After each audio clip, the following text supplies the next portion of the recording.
السلام عليكم ورحمة الله. بسم الله والحمد لله والصلاة والسلام على رسول الله وعلى آله وأصحابه ومن والاه. Inshallah, brothers and sisters, before we start the dars for tonight, an announcement and a reminder, inshallah. When you walk out of here or when you walked in here, you probably noticed an electronic display outside about an upcoming conference. So, inshallah ta'ala, for the first time ever, the IACC is organizing a conference. This will be, inshallah, the first annual IACC conference. It will take place in our masjid. It will be an all-day conference with many speakers and scholars, inshallah ta'ala. In fact, the conference will begin on Friday night, but there will be only one session on Friday night. It'll be a very important session. It will kick off the program, inshallah, and then Saturday from 10 a.m. to 10 p.m. all day. There will be a series of sessions all over the masjid, sessions for adults, sessions for the youth, sessions for brothers, sessions for sisters, sessions for the young professionals. We have speakers from all over Collin County, all over Dallas-Fort Worth, in fact even from out of town and out of state that are coming, both male speakers as well as female speakers. And the date for the conference is November 22nd and November 23rd. November 23rd being the main day for the conference, which will be Saturday, inshallah ta'ala. So please make plans to attend, especially if you are in town. And if you have guests that are coming from out of town, bring them also. But we do need you to register. The registration is very, very cheap. I think it's only $10 or maybe even less for children and so on. And the reason why we need you to register is because we need to know how many people are coming.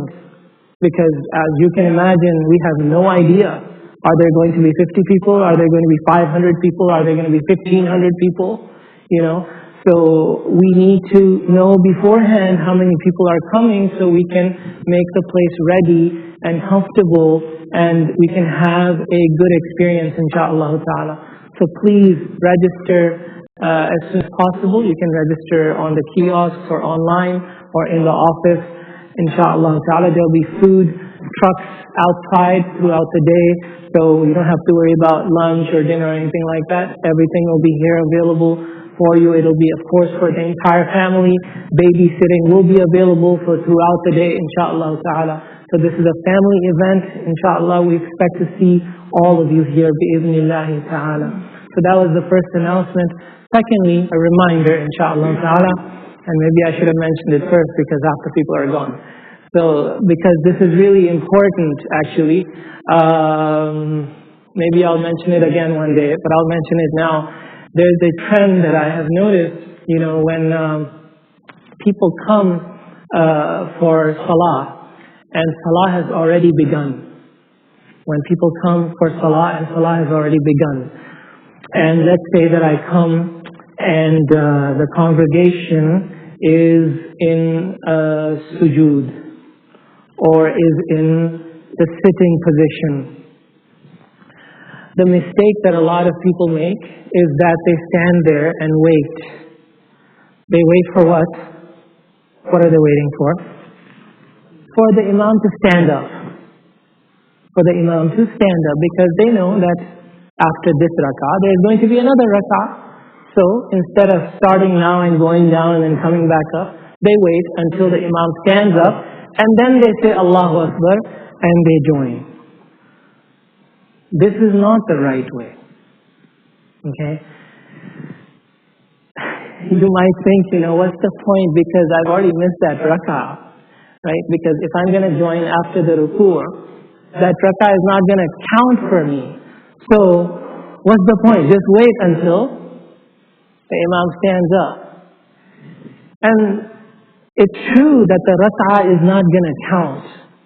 But every action that you perform in salah brings you reward. That sujood that you do is going to bring you closer to Allah subhanahu wa ta'ala. Have no doubt about that. Yes, technically speaking, that rak'ah is not going to count. You have to make that up after the salam. But every action of that salah is going to bring you reward. Do you have any doubt about that? You think Allah subhanahu wa ta'ala is just going to let that go to waste? No.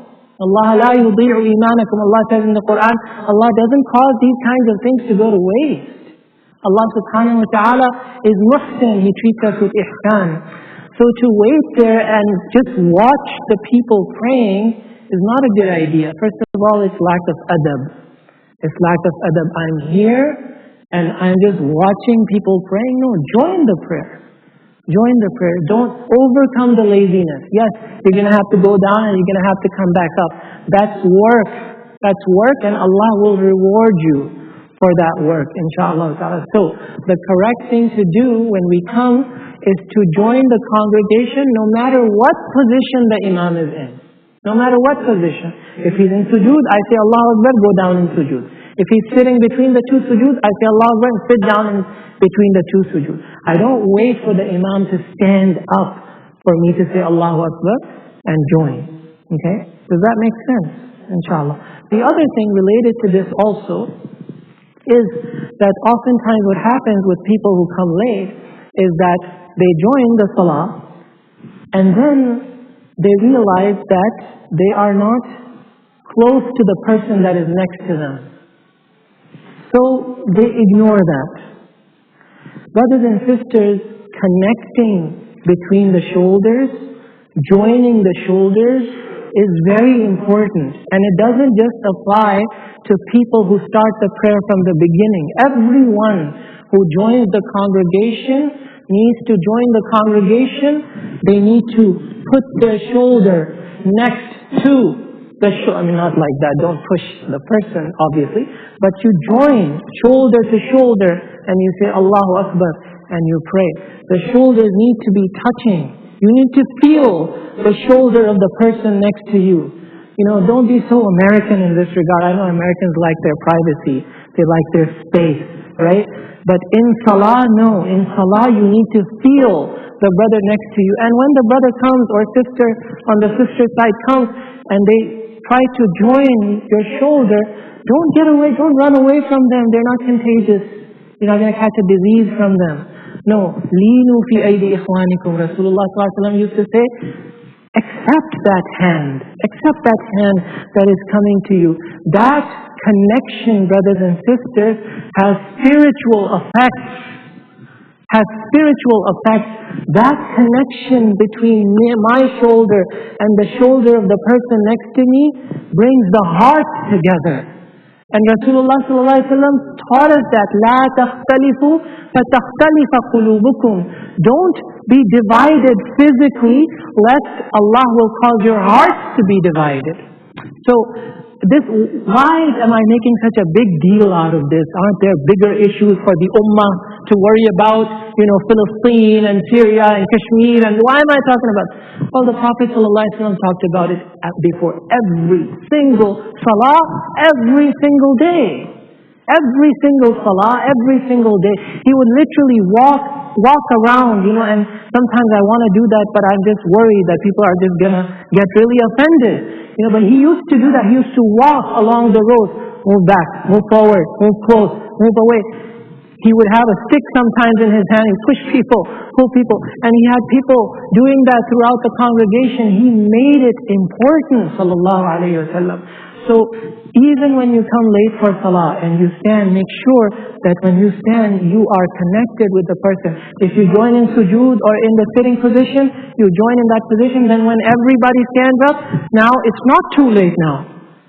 You can move a little bit in salah. You can. We move all the time. We're scratching ourselves. We're touching our phones. We're doing all kinds of things. This is to move to perfect our salah. And it's a little bit of movement. Just take a little bit of step. To the extent that we know if somebody's wudu breaks, they have to leave the congregation. When they leave the congregation, what do? Just leave the gap there? No, all the four schools of thought agree that we have to fill that gap. By what? By moving. Yes, by taking a step and moving and filling that gap. Because the Prophet ﷺ said, do not leave those gaps for shaitan. Shaitan goes through those gaps. We have to fill those gaps. We have to tighten that. That has an impact on the unity of the community. That has an impact on our brotherhood. And Allah subhanahu wa ta'ala does not look at a row that is not connected. Allah does not look at a row that is crooked, and He does not look at a row that is disconnected. Okay? So touching the shoulders is important. And with that, many of the ulama also said touching the ankles, touching the feet. Okay? But not all the ulama emphasized that.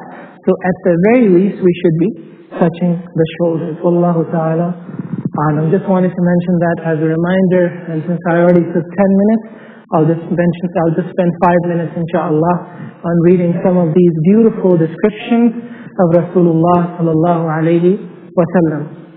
So we're reading in chapter number 18, Babu ma ja'a fi sifati izari Rasulillah sallallahu alayhi wa sallam, the chapter about the izar of the Messenger of Allah sallallahu alayhi wa sallam. You know what an izar is? What do we call that in Urdu? Not shalwar, no. Shalwar is sirwal. What's izar? Huh? Tahmat? Lungi. I don't know tahmat. What is tahmat? Lungi, okay. Tahmat is more formal. Okay. I learned something new today. Lungi, yes. It's called sarong in the Malay culture. Is that wraparound? So the Prophet ﷺ, did he wear an izar? Did he wear a wraparound? This is a chapter about that. The hadith number 120 says, عن عبيد بن خالد رضي الله تعالى عنه قال بين أنا أمشي بالمدينة إذا إنسان خلفي يقول ارفع إزارك فإنه أتقى وأبقى فإذا هو رسول الله صلى الله عليه وسلم فقلت يا رسول الله إنما هي بردة ملحاء قال أما لك في أسوة فنظرت فإذا إزاره إلى نصف ساقيه. So on the authority of Ubayd ibn Khalid, may Allah be pleased with him, who narrated, I was once walking in Medina and then I heard a person from behind me saying, lift your izar higher, for that shows more piety and makes it last longer. Actually, I don't agree with this translation. Let me translate it again, because he said, فَإِنَّهُ أَتْقَى وَأَبْقَى, which means, he said, lift your izar higher, for that is more protective. Atqa, more protective. Taqwa means to shield, to protect, to guard. And the reason why righteousness is called taqwa is because it guards us and protects us from the fire of hell. So, atqa, it is more protective and makes it last longer. So now, what kind of protection is he talking about? It's possible that he's talking about righteousness here. It is more protective, i.e. more righteous, atqa. He could be talking about that. That lifting your izar up is a sign of more righteousness, atqa, because the same word is used for righteousness as well. But he could be talking about atqa ay anqa, yani it is more protective for your izar. It will protect it. It will keep it protected from the dirt and the, things that come on the road.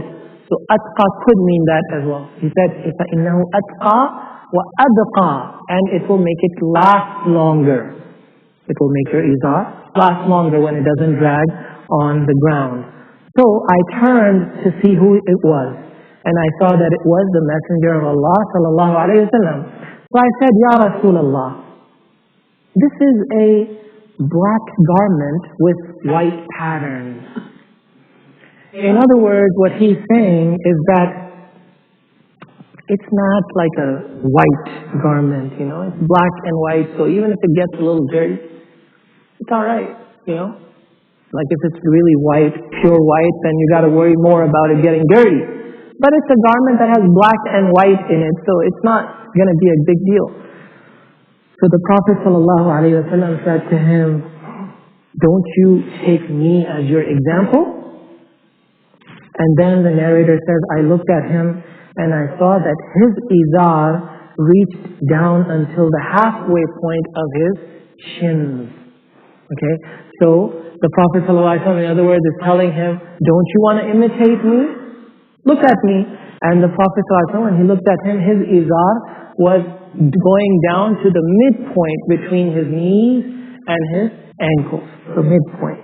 Now, I'll comment on it, but let me read one more text. Or because of time, actually, let me just stop here and comment. So, this issue of lowering the pants. A lot of people ask questions about that. And there are ahadith that are related by Bukhari and Muslim and Abu Dawood and Tirmidhi, Ibn Majah and Nasai, sound chains of narration, in which the Prophet ﷺ said, whoever drags their garment, whoever lowers or drags their garment out of khuyala, out of pride and arrogance, Allah will not look at that person on the day of judgment out of anger. And there are other ahadith also that contain a prohibition. Do not lower your garments below your ankles. Do not lower your garments below your ankles. And there are other texts that indicate that the Prophet ﷺ himself used to keep it between his knees and his ankles. What do we understand from all of these ahadith?